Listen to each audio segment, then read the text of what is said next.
I'm thinking of ending things was not an easy watch. I couldn't understand the film when I watched it for the first time.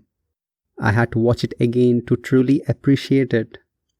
It is not one of those films which you can watch to relax or unwind after a long day at work. Charlie Kaufman has packed lots of clues or subtle hints in his dialogues and shots which will help you to make sense of this film. This film demands your full attention. This is an adaptation of Ian Reid's book of the same name. I have not read the book, but I would like to share what I thought about this movie. If you have not watched the film, please watch it and come back, as this video will contain spoilers. Charlie Kaufman's movies stay with me for a long time, even after the credits have rolled. Be it floor number 7.5 in Being John Malkovich, or the dreamy surreal setting of The Eternal Sunshine of the Spotless Mind. It's such a delight to watch these. Synecdoche, New York is one of the saddest movies I have ever seen. I'm thinking of ending things, and Synecdoche, New York does have few common themes. The film starts with the character of a young woman played by Jessie Buckley going to visit her boyfriend Jake's parents. We also see glimpses of an old man having breakfast and getting ready to go to school where he works as a janitor. There are many clues which tells us that the old man is in fact older Jake. The young woman finds the janitor's uniform in the washer, the slippers being offered by Jake in the beginning and at the end by the janitor are the same. And there are times when the young woman is talking about Jake, but we see the old man on the screen. There are many other edits like this where this relationship between the old man and Jake becomes apparent. We hear the internal monologue of the young woman. Initially, I felt that it's her story, but Jake is speaking through her. There are many instances when we feel that Jake can read the young woman's thoughts.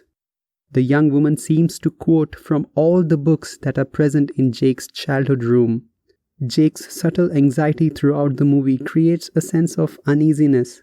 The world seems real, but it's not. We are inside Jake's dream or maybe memories, where facts change and the time is not linear. The young woman's name keeps changing throughout the movie. There's one small scene where that character is played by a completely different person. The young woman keeps thinking how the time they are spending together right now will soon be a distant memory. It's not clear whether she is thinking of ending the relationship or her life. From the young woman's perspective, Jake is educated and understanding. I wonder if that is true, or is it all Jake's fantasy? Jake's childhood room is filled with science books and novels. He has a smart, talented girlfriend and they have an amazing story about how they met. That story keeps changing though. The film seems to fulfill Jake's need to be approved by everyone around him. The girlfriend might be a manifestation of this need.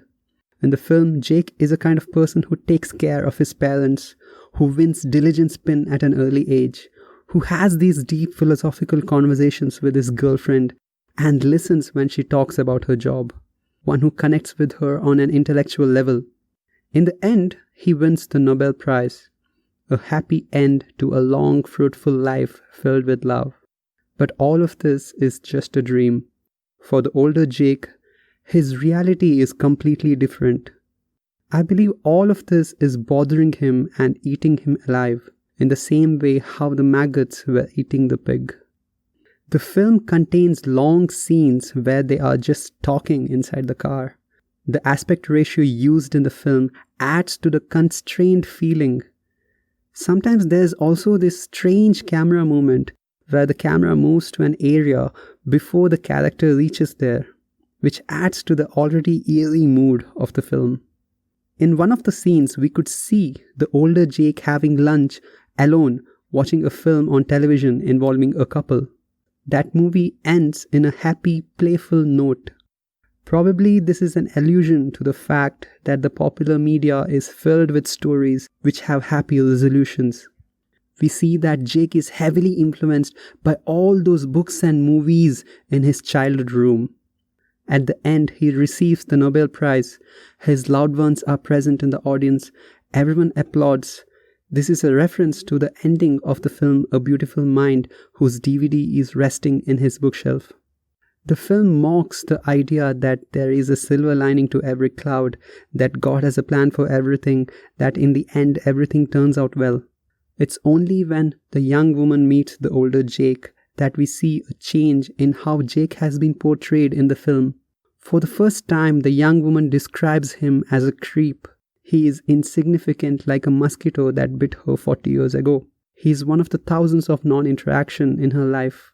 He is forgotten. I think this is the moment when Jake comes to terms with how his life has been.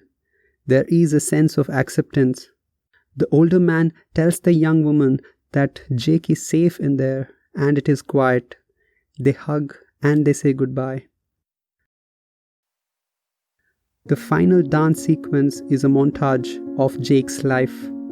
It reminded me of the last few minutes of La La Land. I have always loved to watch people dance.